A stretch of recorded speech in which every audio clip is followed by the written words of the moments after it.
বন্ধু বান্ধৱীসকল স্বাগতম জনাইছো পুনৰ মোৰ চেনেলটোলৈ আপোনালোকৰ ওচৰত এটা নতুন আপডেট লৈ আহিছোঁ আপোনালোকৰ যিটো গভৰ্ণমেণ্ট আৰু প্ৰাইভেট ইনষ্টিটিউচনৰ আণ্ডাৰত যিটো আপোনালোকৰ ITI হয় তাৰ বাবে আপোনালোকৰ এপ্লিকেশ্যন মুকলি হৈছে তো ITI ৰ বাবে আপোনালোকৰ কি ইলিজিবিলিটি লাগিব তো আপোনালোকৰ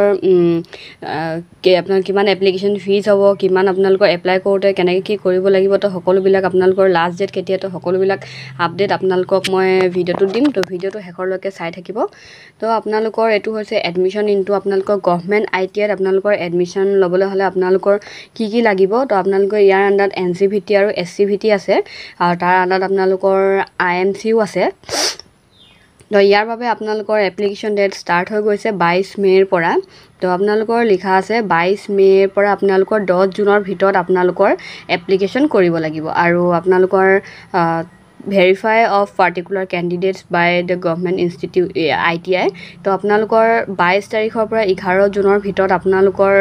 যেটো গভৰ্ণমেণ্ট ITI হয় আপোনালোকে গভৰ্ণমেণ্ট ITI ৰ বাবে যিসকলে এপ্লাই কৰিব তেওঁলোকে এপ্লিকেশ্যন কৰাৰ পাছত 22 মে' পৰা 11 জুনৰ ভিতৰত তেওঁলোকৰ ডকুমেণ্টছ ভেৰিফাই কৰিব লাগিব তো আপোনালোকৰ 13 জুনত আপোনালোকৰ ৰেংক দিয়া হ'ব 14 জুনৰ পৰা 17 জুনৰ ভিতৰত আপোনালোকৰ ফাৰ্ষ্ট কাউন্সেলিং হ'ব আৰু আপোনালোকৰ সিট দিয়া হ'ব 19 জুনত আৰু আপোনালোকৰ এডমিশন আপোনালোকৰ যেটো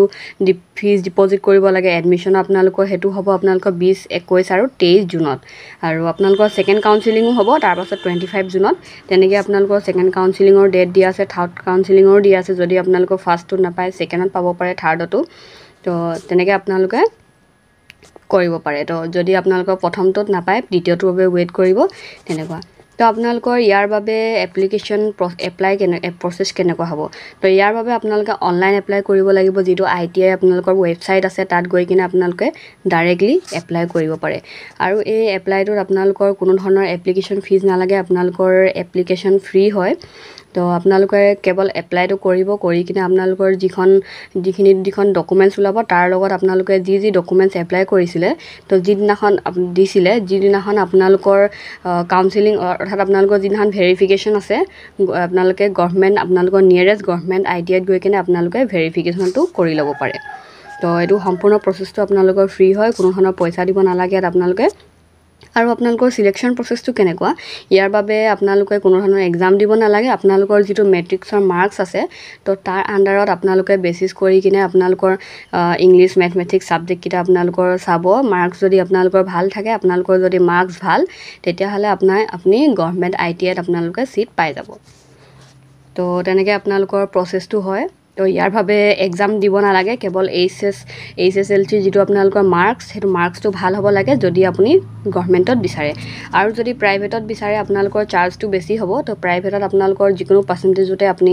এপ্লাই কৰিব পাৰিব আৰু আপোনালোকে সিট পাইও যাব তো ইয়াৰ বাবে আপোনালোকৰ গভৰ্ণমেণ্ট ITI ত আপোনালোকৰ অলপ ফিজটো কম হয় তো আপোনালোকৰ যেটো 600 টকা লিখা আছে 250 125 আপোনালোকৰ ৰেজিষ্ট্ৰেচন ফিজ টোটাল আপোনালোকৰ 1500 ৰ পৰা 2000 টকাৰ ভিতৰত খৰচা হ'ব যদি আপোনালোকক ইয়াৰ এক্সামিনেশ্যন এডমিশন ফিজৰ ওপৰত আপোনালোকৰ কমপ্লিট ভিডিও এটা লাগে কেনেকুৱা ধৰণৰ কি প্ৰসেস হ'ব তাৰ ওপৰত যদি আপোনালোকক এপ্লাই প্ৰসেসটোৰ ওপৰত এটা ভিডিও লাগে আপোনালোকে মোক তলত কমেন্ট কৰি জনাব আপোনালোকক মই এপ্লাই ভিডিও লগতে আপোনালোকৰ এডমিশনত গভৰ্ণমেণ্ট ITI ত কিমান টকা খৰচ হ'ব সকলোবিলাক ডিটেইলছ আপোনালোকক মই দি দিম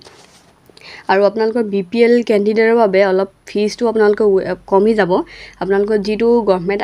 ITI যেটো আপোনালোকৰ ফিজ হয় হেতুৰ পৰা আপোনালোকৰ কিবা এটা % কমি যাব যদি আপোনালোকৰ BPL কাৰ্ড থাকে আৰু BPL কাৰ্ডটো আপোনালোকে লগত নিবই লাগিব তেতিয়াহে আপোনালোকৰ কম হ'ব যেটো সময়ত আপোনাৰ এডমিশন হয় তো আপোনালোকৰ যেটো IMC আণ্ডাৰত কোৰ্স হ'ব নন ইঞ্জিনিয়াৰিং কোৰ্সত আপোনালোকৰ 15000 টকা হ'ব পাৰ ইয়াৰ আৰু ফৰ ইঞ্জিনিয়াৰিং কোৰ্সেছ 16500 পৰা 33000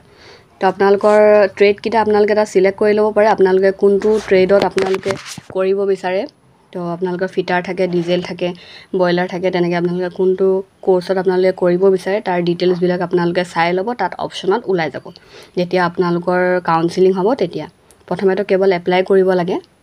তাৰ পাছত আপোনালোকৰ চেণ্টাৰ আছে গুৱাহাটী যোৰহাট নগাঁও তেজপুৰ বৰপেটা গোৱালপাৰা গোৰগাঁও তিনচুকীয়া ওমেন্স আছে হাফলং কৰিমগঞ্জ তেনেকৈ আপোনালোকৰ টোটাল 45 খন আপোনালোকৰ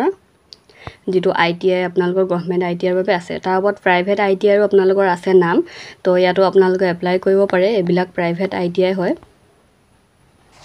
তো 17খন আছে NCVT আণ্ডাৰত আৰু SCVT আণ্ডাৰত আপোনালোকৰ টোটেল আছে 40-50 আপোনালোকৰ আছে, টোটেল 67খন আপোনালোকৰ আছে। তো তেনেকৈ চাই ল'ব পাৰে আপোনালোকক মই যিখন এখন দেখাই আছোঁ, তো সেইখন আপোনালোকক মই ডেছক্ৰিপশ্যনত লিংক দি দিম। আপোনালোকে সম্পূৰ্ণ যিটো আছে আপোনালোকে চাই ল'ব পাৰিব প্ৰচেছটো। আৰু যদি আপোনালোকক এপ্লাই ভিডিঅ' লাগে, লগতে আপোনালোকৰ গভৰ্ণমেণ্টত হেৰি কৰিবলৈ হ'লে আপোনালোকৰ কিমান পাৰ্চেণ্টেজ লাগে গভৰ্ণমেণ্টত পাব হ'লে আৰু কিমান খৰচা হয়, সকলোবিলাক ভিডিঅ' যদি লাগে আপোনালোকক মই এটা ভিডিঅ'তে দিম, আপোনালোকে কমেণ্ট বক্সত কমেণ্ট কৰি জনাব। তো সিমানটোৱে আছিলে আজি ভিডিঅ'টো। যদি ভিডিঅ'টো চাই ভাল পালে তেনেহ'লে এটা লাইক কৰি দিব, আৰু যিসকল বন্ধু বান্ধৱীয়ে মোৰ চেনেলটোত নতুনকৈ আহিছে এইবিলাক আপডেট পাই থাকিবলৈ ছাবস্ক্ৰাইব কৰিবলৈ নাপাহৰিব। ধন্যবাদ।